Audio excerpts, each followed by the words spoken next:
Hello, my beautiful friends. I am Laurel Bleadon-Maffei with Illuminating Souls, welcoming you to this episode of Sleepy Bedtime Blessings, a podcast designed to help you rest, relax, and fall asleep, all while deepening in your connection with your beautiful team of angels who love you so. If we're meeting for the first time, I am an angelic practitioner, a spiritual teacher, and an encourager of souls. It is the best job ever. I am so blessed to get to bring this work into the world and to share it with you. If you're wondering what I do as an angelic practitioner and spiritual teacher, I do one-on-one angel sessions, which are wonderful. I also offer soul mentoring, which offers consistent support as you move through a time of transition or growth or healing.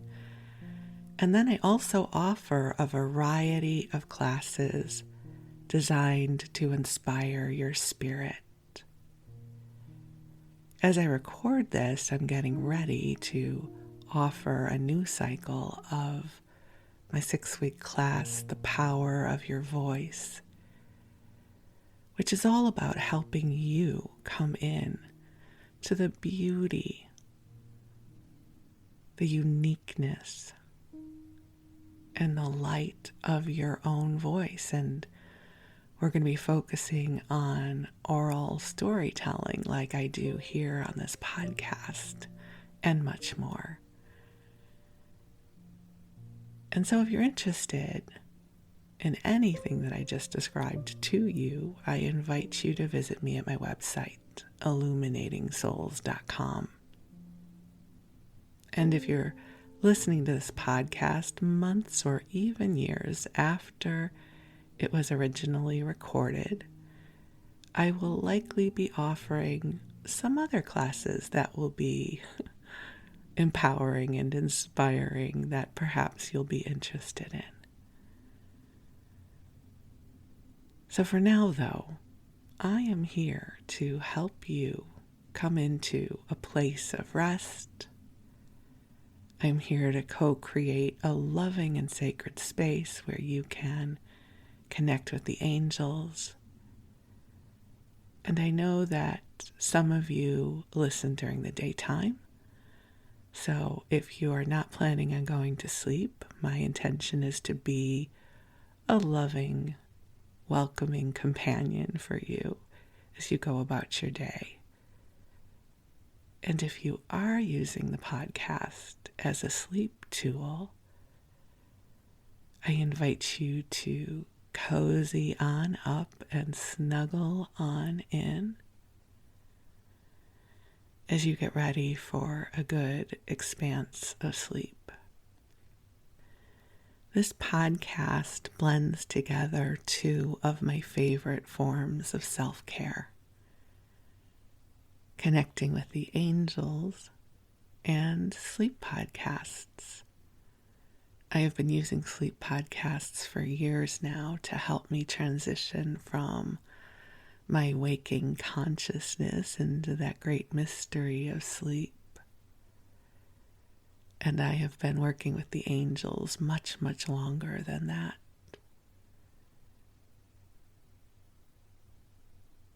And so truly it is a blessing to get to be here with you now. As I record this, it is early Sunday morning. The sun is not even up yet, and I'm still in my pajamas and underneath the blanket fort. For those of you who listen, you know that I have this big cozy blanket that I pull over my monitor and my head to create a cozy sound for the podcast. it does amuse me somewhat. There is a big window in front of my desk, in front of my monitor. And it's not that I think my neighbor watches me through the window, but there are times that he is likely coming down his back steps and can't help but glance into the window, and it must look kind of weird to see this big blanket pulled over me. I don't know why that delights me. I like being a little left of center sometimes. So I'm in the blanket fort, in my jammies. And it's dark out, and it's cozy, and it's awesome. And I'm so grateful to get to be here with you.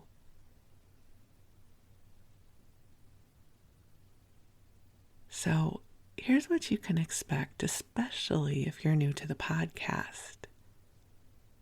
The episode is going to run about an hour because, as a listener of sleep podcasts, that's my preference. When an episode is less than an hour, I feel pressured to fall asleep quickly. But when an episode is an hour, I will typically snooze out before it's over. And if I don't, I just queue up another episode. And rarely am I awake by the end of a single episode. And there's lots of different sleep podcasts out there in addition to this one. One of them that started it all is the Sleep With Me podcast by Andrew Ackerman, which I'm going to share a little bit more about later in this episode. There's another one called Sleepy by Otis Gray. One that I'm presently loving is the Sleepy Bookshelf, and at the moment they are reading from Little Women, but they've also read Pride and Prejudice and Jane Eyre and my favorite Anne of Green Gables. So lots of different podcasts that you can try out and see which one works for you best. I mix them up. I kind of tune in to see what I'm in the mood for. And I will be happy to share with you that I listen to this one as well, and it puts me to sleep. So, lots of ways to support you. And so as I was saying, the episode will run about an hour, and typically I share with you a little bit about life, some spiritual principles. I bring in the angels for you for the first 15 to 20 minutes. And then I tell you a story, and I might read to you from something that's in the public domain. I might tell you a story from my own life. I might mix it up a little bit and share with you something from the Wayback Machine, like an old TV guide or old cookbooks. Just enough to keep you interested, but also rambling enough to make space for you to go to sleep. So I promise not to share anything so important that you will have to stay awake. And already I feel the love of the angels flowing through for you. So if you can't feel it, it's okay. I know that they are here. And I love the ritual of calling them in, so I invite you to take a nice deep breath in and out as I call them in to be with us now. So beautiful angels on high, I invite you to join us here. And even as I say those words, I can feel that you are inviting us to be here with you.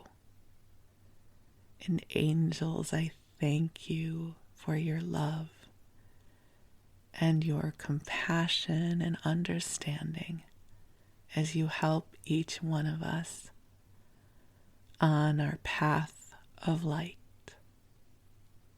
and angels, I ask that you bring to each of our beloveds waves and waves of love. I ask that you bring forward ease on the parts of life that might be feeling challenging.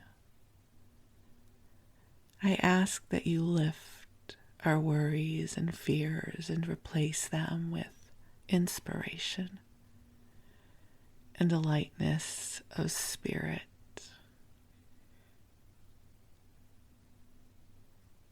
And dear ones, just take another breath in, allowing the angels to fill the space you are in with a soft pink light.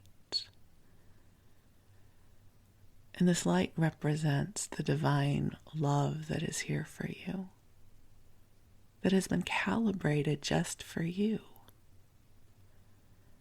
The angels know what is present in your life and in your consciousness right now, and they are here to support you. So just take another breath in, allowing the waves of relaxation to flow through your body, your mind, and your spirit. You know, what I'm guided to share with you is that life is complicated. It's so funny, as a channel, I feel the wisdom coming through me, and I searched for the words, so it sounded like I was going to say something so profound, and I came out with life is complicated. As if this is a brand new concept to you. And me too. But I'll tell you why it flowed through that way. As I scan what is present in my life right now, I have many wonderful things transpiring. And I will also share, I have a few places where things are not going as I want them to go. One in particular. And I'm not going to share with you what it is, because the details aren't really important to anyone but me. But we all have that one place in life right now that feels sticky. Or maybe we're going down a slippery slope that we've been down before and we don't want to go there. And our stuff is up around it. That's the official term, in case you're wondering, stuff. And the thing is we all have stuff. We all have our triggers.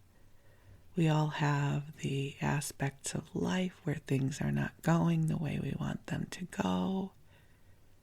Life isn't either all good or all bad. Life is everything.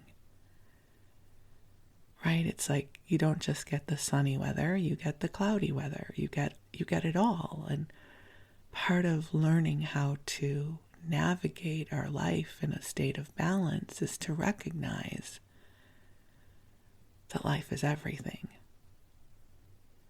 And so if you have an aspect of life right now where your stuff is up, where maybe things are feeling sticky or challenging, I want you to just take a deep breath in with me. I'm going to take one too. And just invite the angels to support you in what you are presently navigating. You don't need to know how you get out of this, how you shift it. The angels will support you. For now, simply bring the parts of you that are feeling tender or vulnerable or maybe even frightened. Just bring those into the light right now and let the light meet you where you are.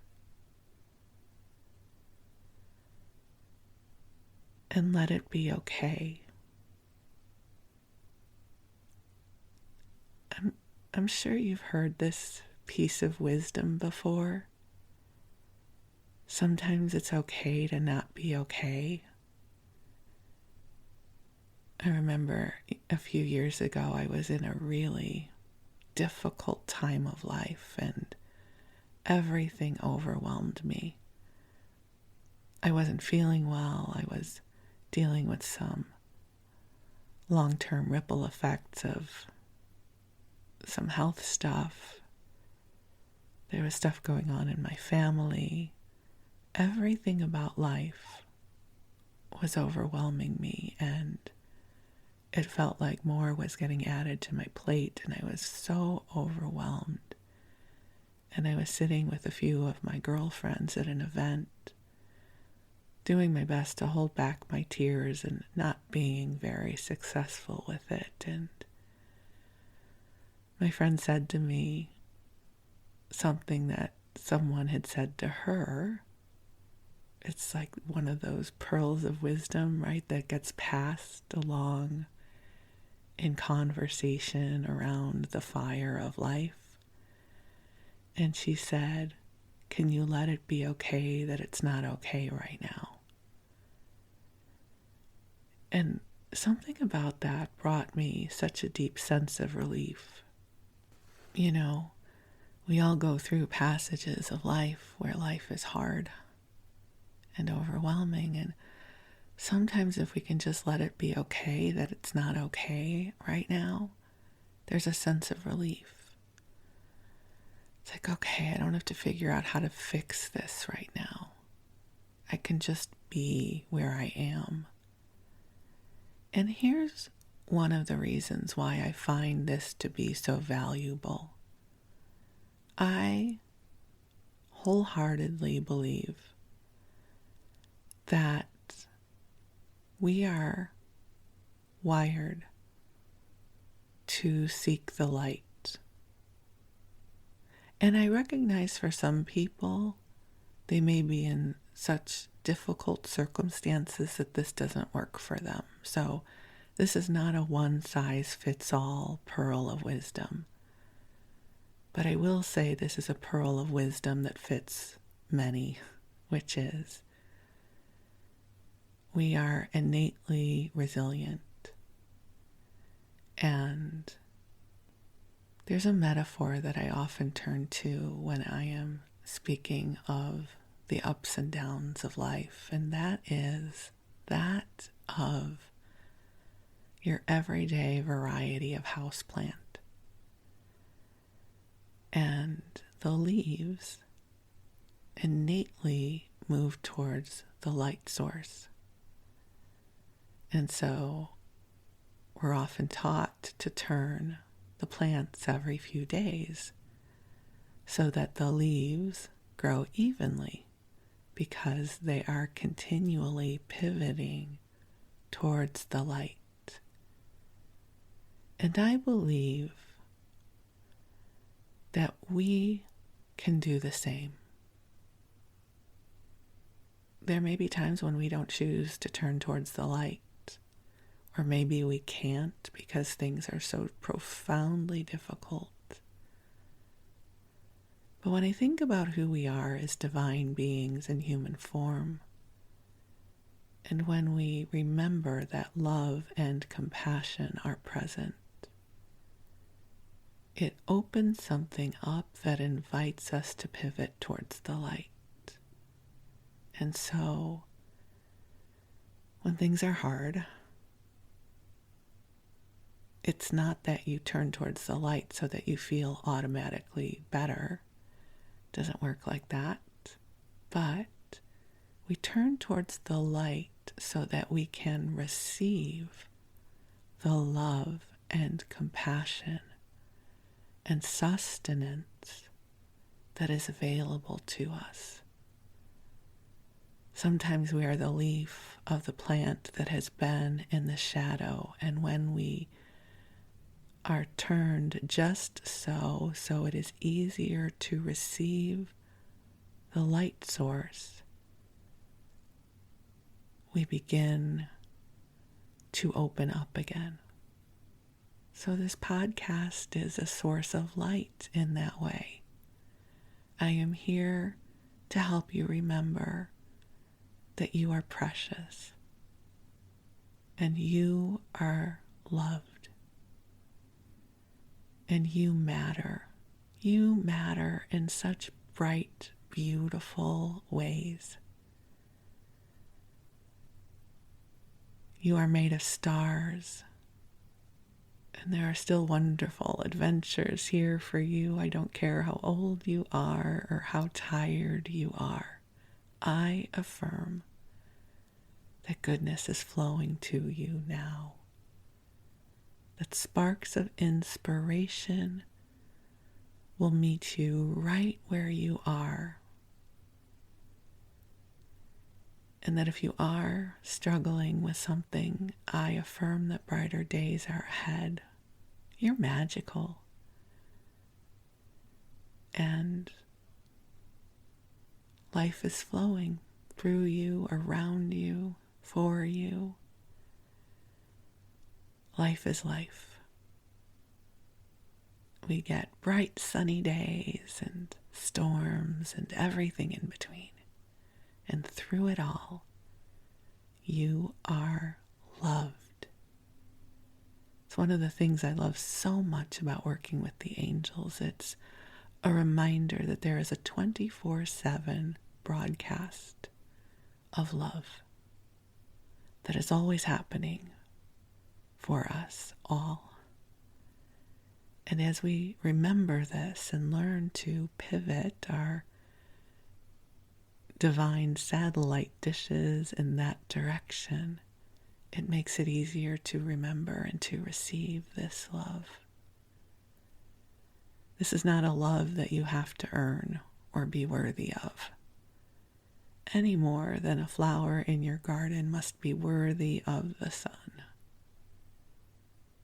This love is here for you because you exist, because you are a spark of light of this universe. You are of this love, and this love is you and here for you and with you always. And I'm so lucky that I get to love you right now. I get to feel you in my heart, wherever you are listening from. And I am sending you love. And I'm asking the angels to amplify this love to help you remember the beauty of all that you are. You're a miracle, and I am so grateful for this opportunity to love you.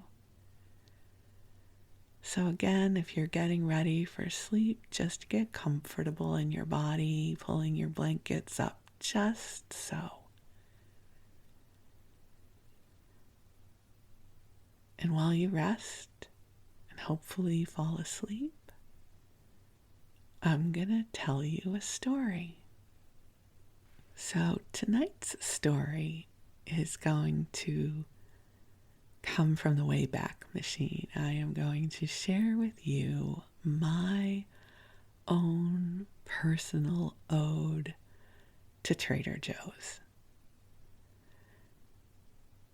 And I know we have many of you who listen from outside of the United States, and probably because of the wonders of social media, you may already know about Trader Joe's, which is a US-based specialty grocery store.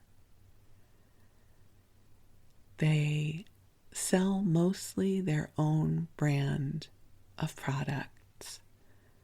So where you might go into a regular grocery store and they would have many different manufacturers' products on the shelves.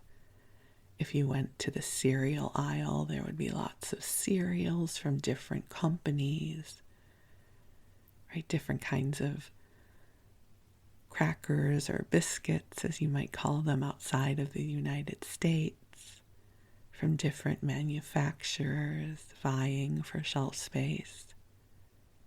At Trader Joe's, they sell their own brand of products. They may every once in a while have other brands, but I would say probably about 90% of the products they sell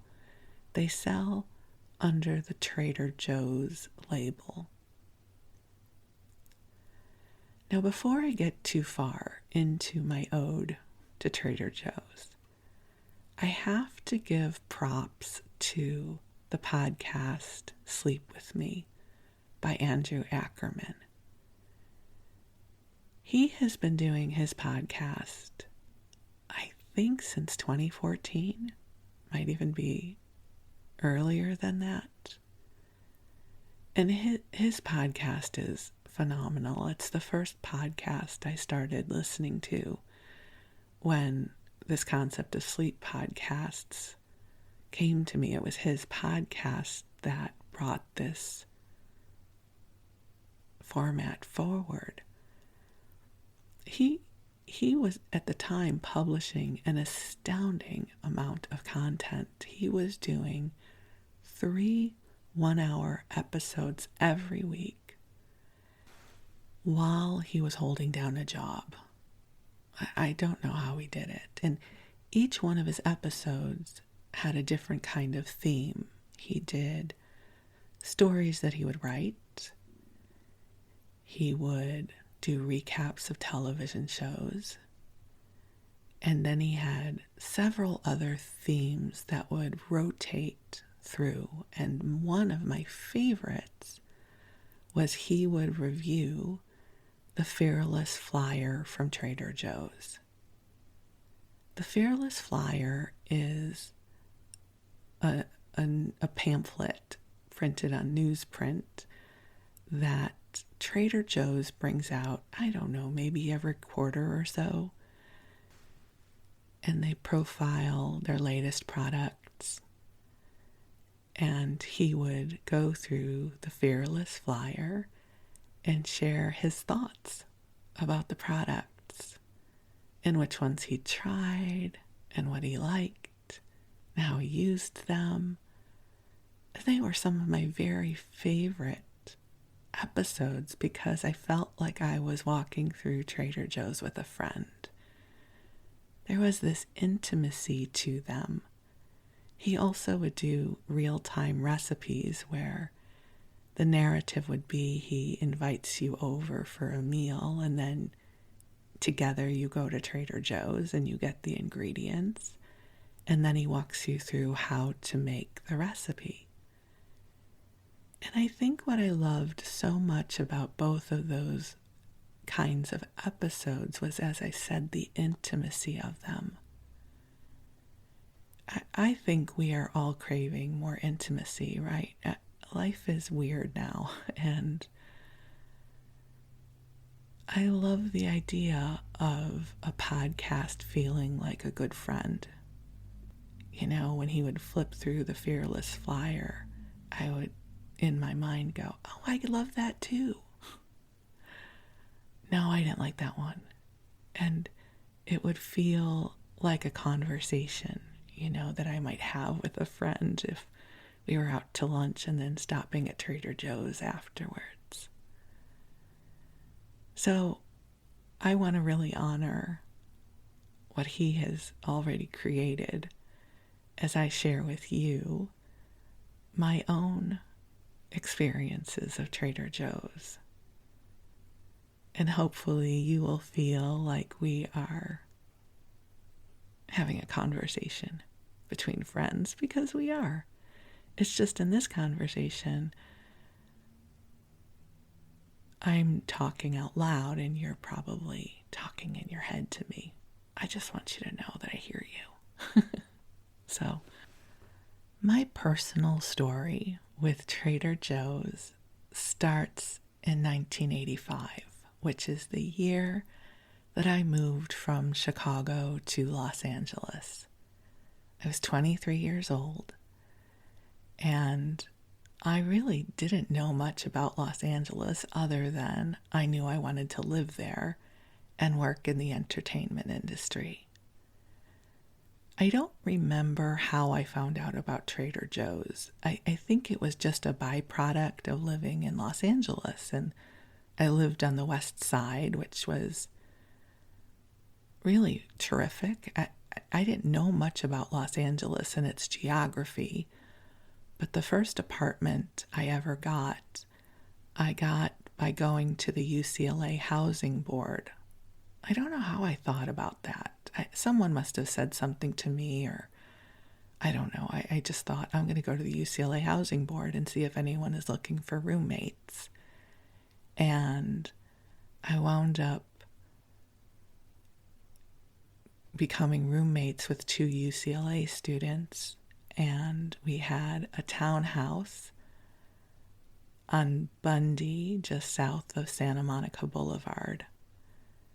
So I was on the West Side, and my office was in Century City, so it's pretty lucky that I somehow wound up on the West Side when I moved there, because LA is so big, and I say it's lucky, but I absolutely believe my angels had something to do with that. And as I recall, my cousin Susie also lived on the West Side at that time.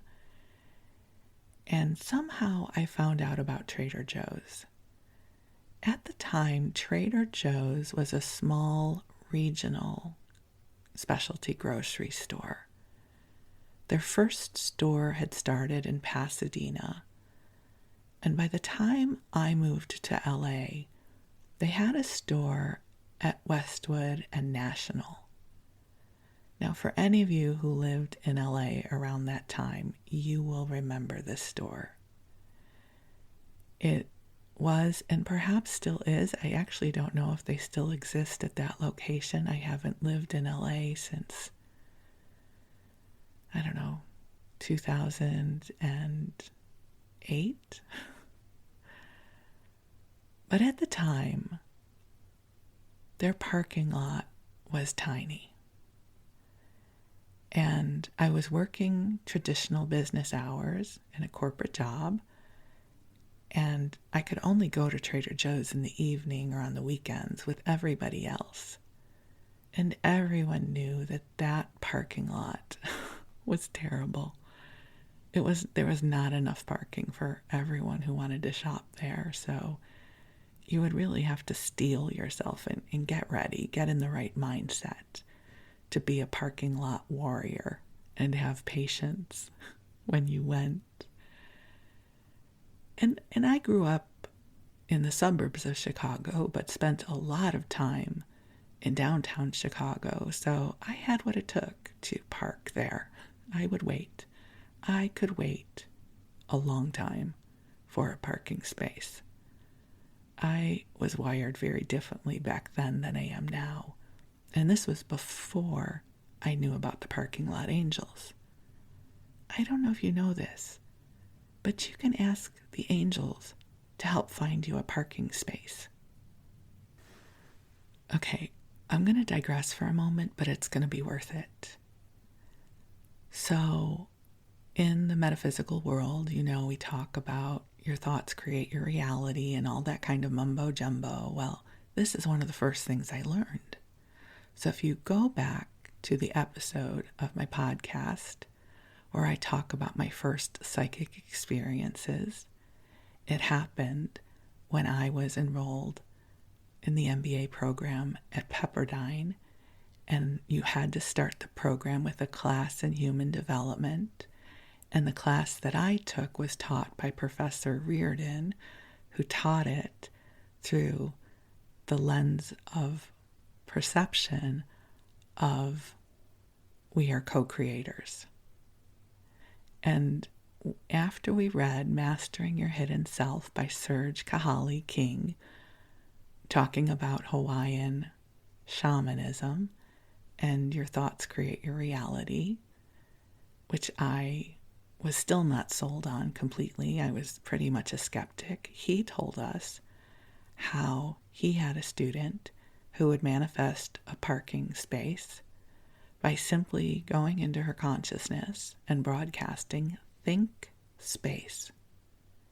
And she would get a parking space.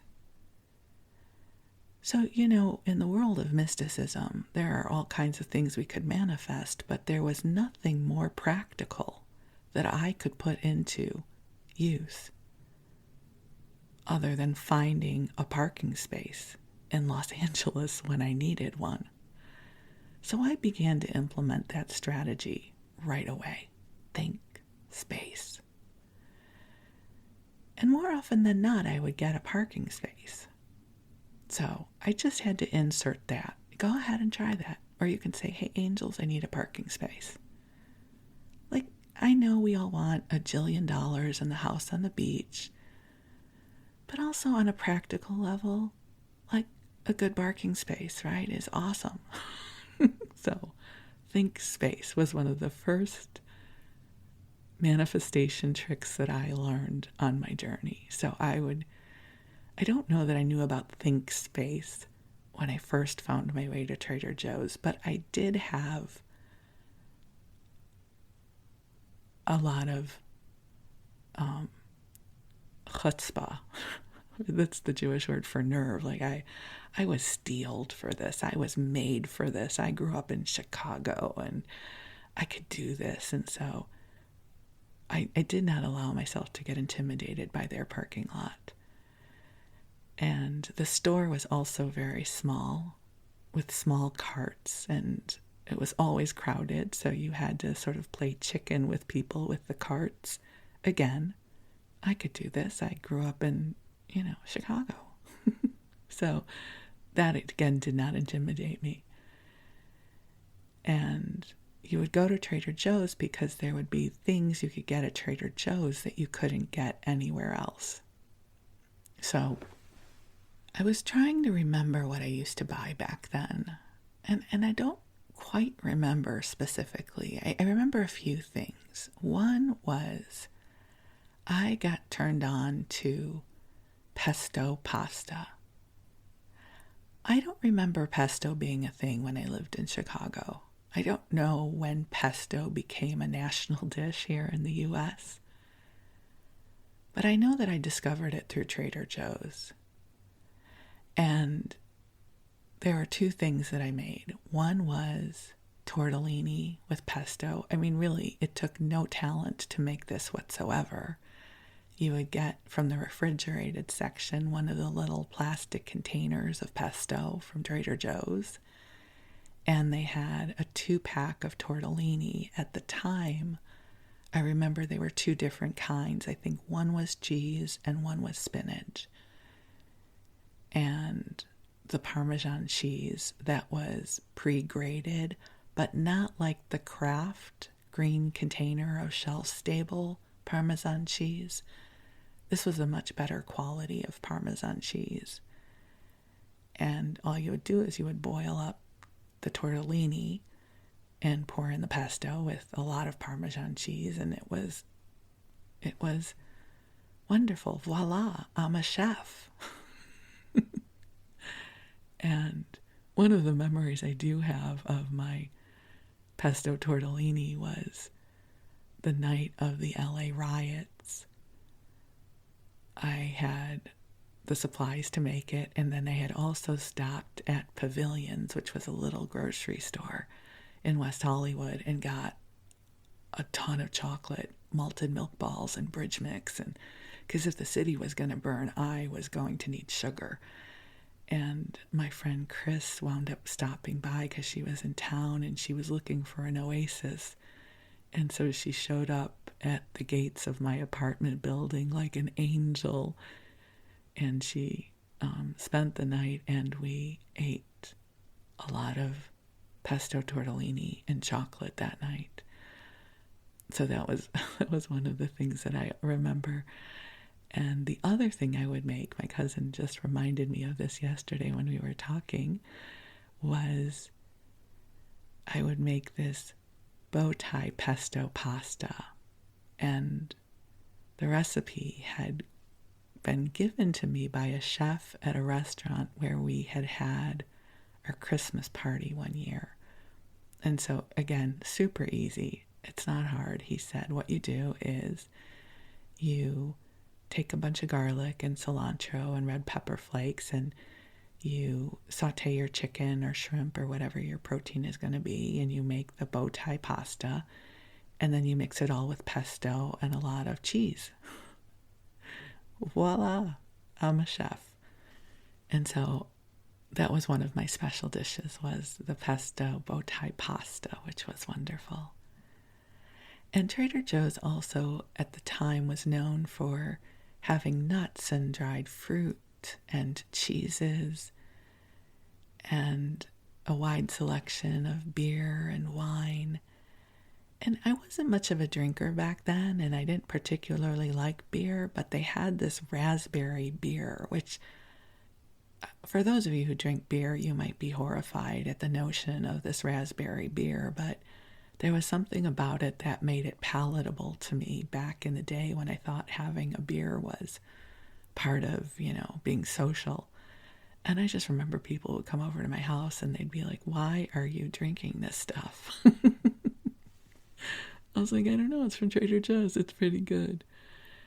And I would buy different trail mixes there and snacks. And they had this really yummy, chunky, spiced apple sauce that I used to get from there all the time. That was really good.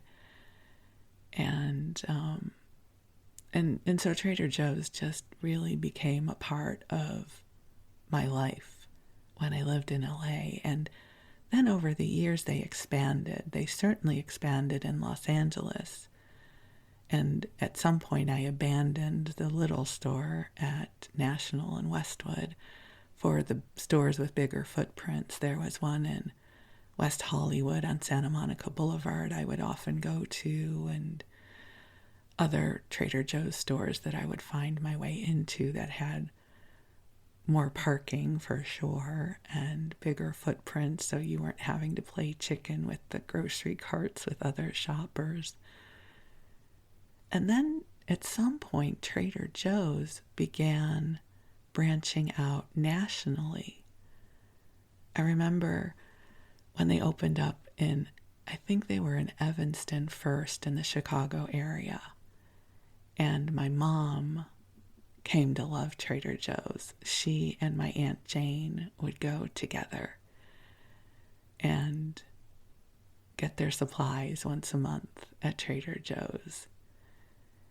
My mom really loved this time of year at Trader Joe's because she loved their boxed pumpkin bread mix and their pumpkin butter. And this time of year, when pumpkin season would come around, and if I visited my mom, there was always some of the little muffins that she would have made out of the pumpkin bread and a jar of the pumpkin butter in her kitchen.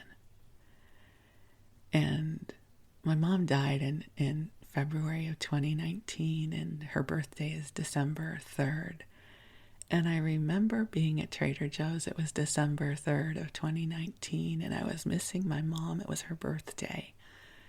And I was just doing my shopping. I was up in Napa, where if you ever go up to Napa, there's a Whole Foods, a barbershop, a Pete's Coffee, and a Trader Joe's lined up in the little strip mall there. And that's where I typically go shopping. And this is back when Trader Joe's was hardcore doing the samples. And I walk in and they were sampling the pumpkin bread with the pumpkin butter on my mom's birthday. And I felt like that was a hello from heaven. I got kind of teary, and I said to the woman, I'm like, thank you, without telling her why I was so misty. But to me, that was just a divine wink from my mom and from God, that on my mom's first birthday that she was not here on the planet, Trader Joe's was sampling her favorite, the pumpkin bread and the pumpkin butter.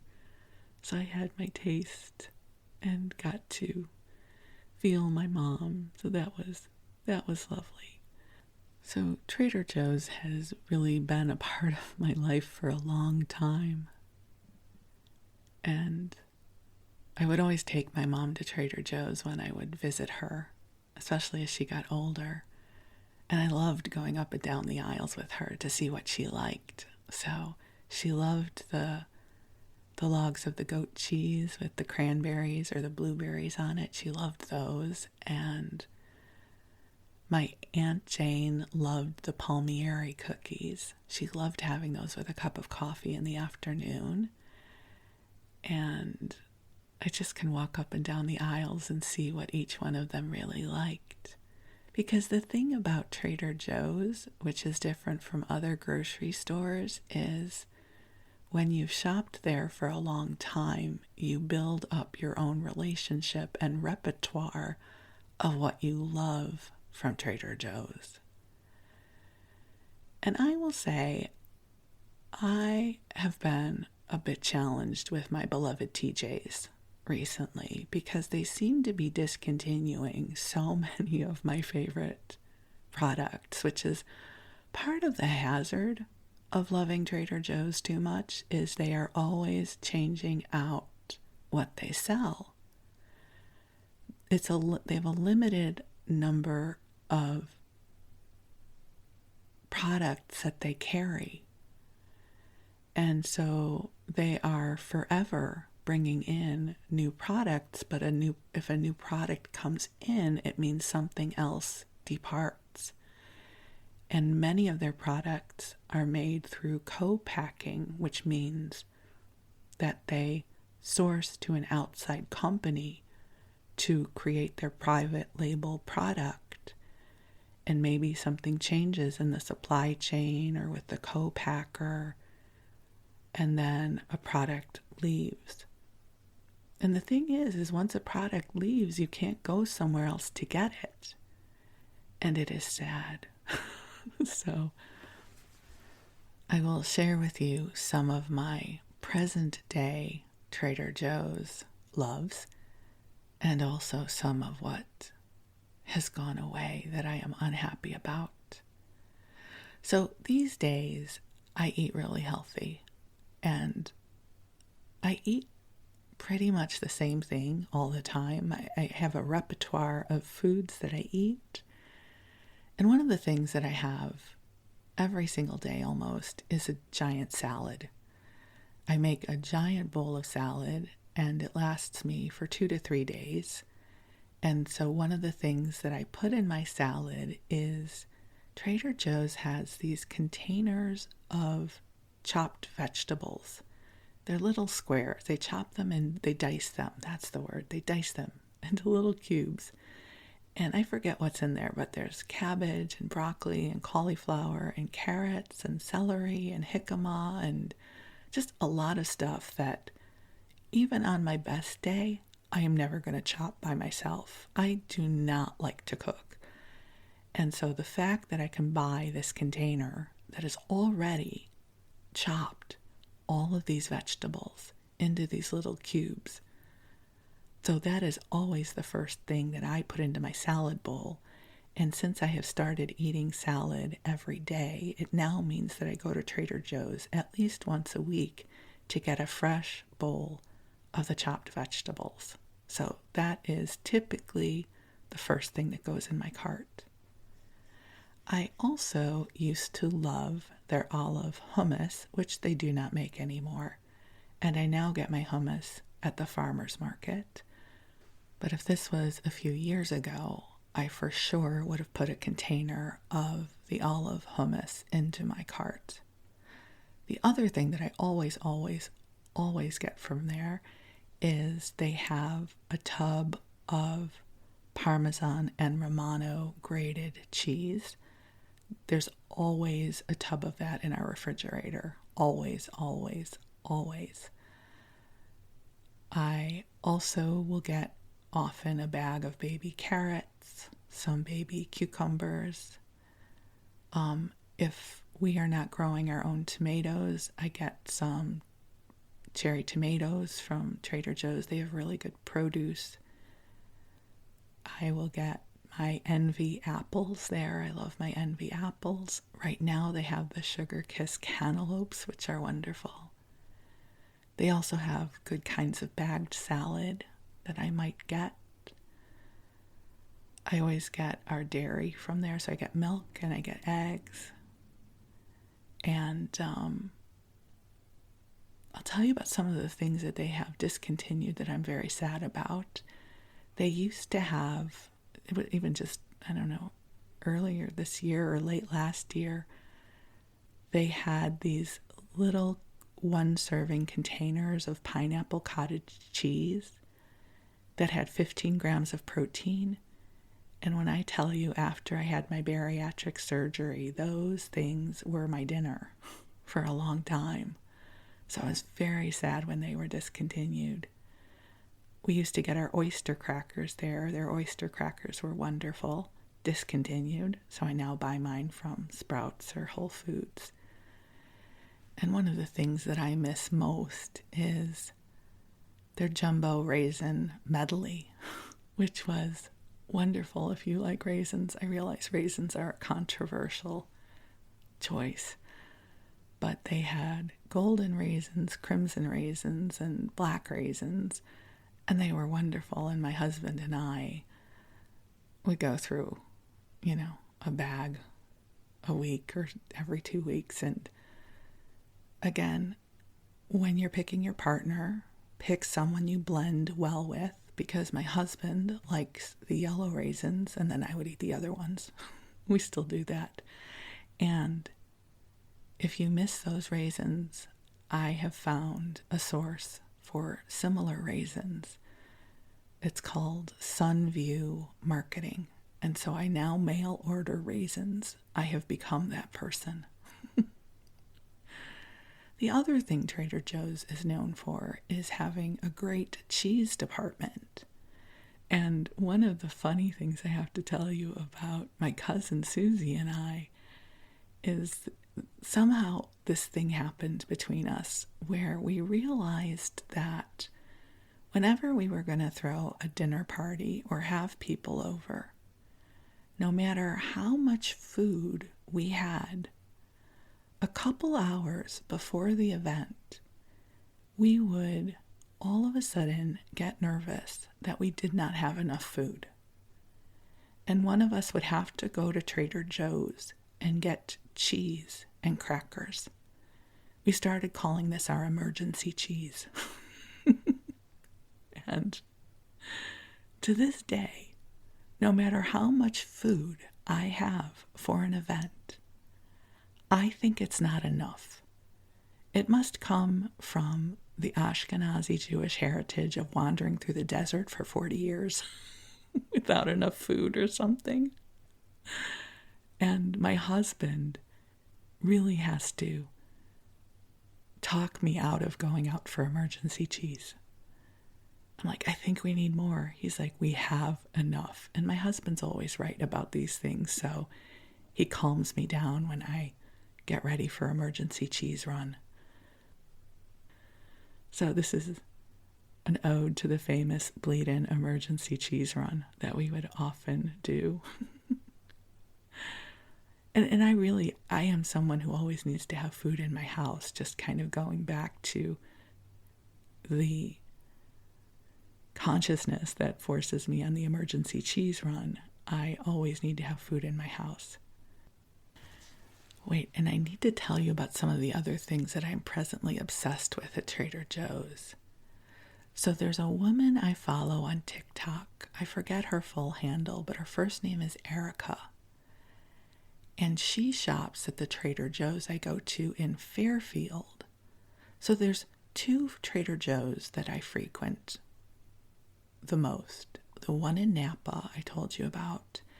And then there's another one in Fairfield. Each one of them is about 20 miles in opposite directions from where I live. And this woman, Erica, shops at the one in Fairfield. And so when she does her Tuesday Trader Joe runs, I don't know, it makes me so happy to see her shopping at the same store that I shop at. And I will say parking is never an issue at either one of my Trader Joe's now. which is a good thing because I do not have the fight in me to fight for parking anymore. If I have to struggle for a parking space, I'm not going. Even though I know the angelic secret of asking for help. I now am 60 years old, and I shop in the morning on a weekday, right before everybody else gets there. So Trader Joe's typically opens at 8 a.m. I'm usually out of there before 10 most of the time. But the foods that I presently get, so my chopped vegetables, this spring they had this amazing poppy seed dressing, which they don't have. I'm hoping it's seasonal and it comes back, because if it does, I'm buying 10 bottles. And we get our dairy, I told you that already. Oh, frozen fruit. They have phenomenal frozen fruit, and we do a lot of smoothies, and now we have our Ninja Creamy, and we put fruit in that, and I do overnight oats for my husband and I put frozen fruit in that. So we get a lot of the frozen fruit from Trader Joe's for sure. Their frozen pineapple, their frozen mangoes, their frozen berry mix, their wild blueberries. And you know what else? This is a great recipe. Okay, I know I don't cook much, but I cook a little. So you get a box of the creamy tomato soup from Trader Joe's, and I think you can get it from other stores as well. It's a they co-pack it from a national brand, but it's the creamy tomato soup. And you get a bag of, from the frozen food, I think it's the melange of green beans, potatoes, and mushrooms. And then you get like some bags of the chopped up broccoli, carrots, and cauliflower, fresh. Get those fresh. I don't like them frozen. And you put that all in the crock pot with whatever seasonings you want. And you just put it in the crock pot for a couple hours. It is the most delicious vegetable soup ever. So in the winter, we make that all the time. So I get the creamy tomato soup from Trader Joe's for sure. They also have things like, the chicken broth or veggie broth. Oh, and how could I not talk about everything but the bagel seasoning, which is now something you can get everywhere, but Trader Joe's invented that, I think, back in 2016. Because everybody knows that the seasoning on an everything bagel is where it's at. So Trader Joe's invented the everything but the bagel seasoning, which is amazing. I always have that in my cabinet. And then I don't think I can buy these anymore because I eat too much of them, which is always the way with a really good snack, is they have these things. I think they're called crunchy curlies. They're lentil chips. And Erica on TikTok said that she loved them. And so, of course, I had to buy some, which was a mistake. I can't try new food because then I get obsessed. And I'm obsessed with these things now. They are the perfect crunch. And so I bought some and I loved them. And then they were out of stock for months. So when they came back, I bought a lot. And so I'm still working off my stash. And they're really good for protein, not the lentil chips. That was a bad segue. But Trader Joe's is also a good place to go for your protein bars. So they have the Bear Bells, which I like. And they have the Think Thins, which I like. And they did have these really good fiber bars that I think may not be in production anymore because I haven't seen them in a few months. So that's the thing, stuff goes away at Trader Joe's, and it's sad when it does. I still miss my jumbo raisin medley. That was good, and they had it for years. And I miss my pineapple cottage cheeses. But Trader Joe's is a part of life, it's a part of my weekly ritual, and they now are in most major metropolitan areas.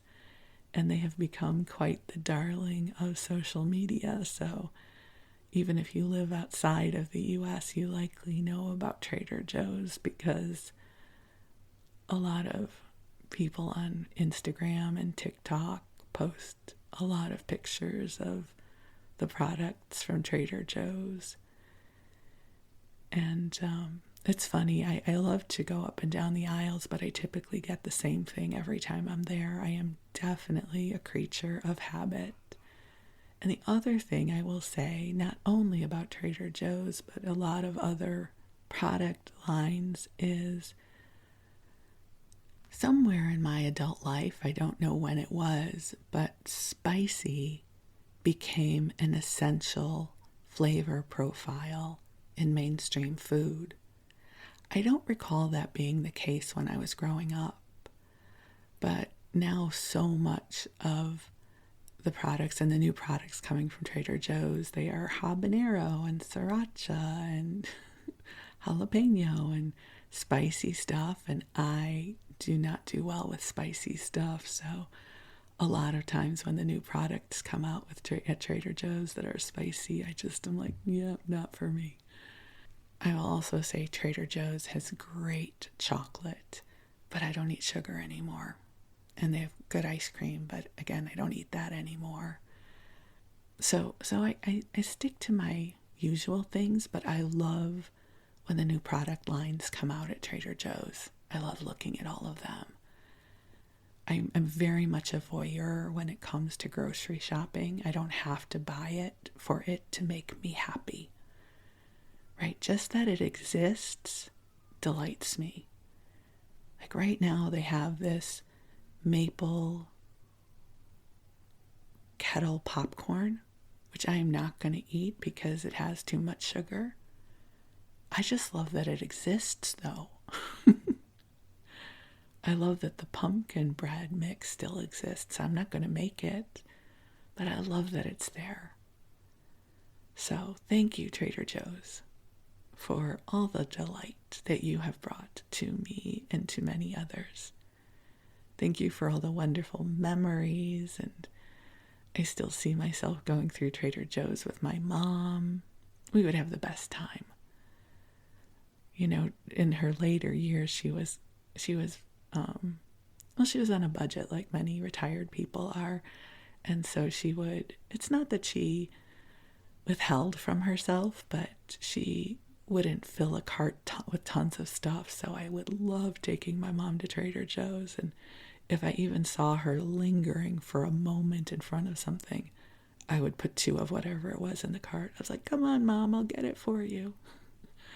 And we would, get things that the other hadn't tried. I'm like, oh, Mom, you're going to love this. And then we would go back excitedly to see what they were sampling. And we would be excited as we tried our samples together.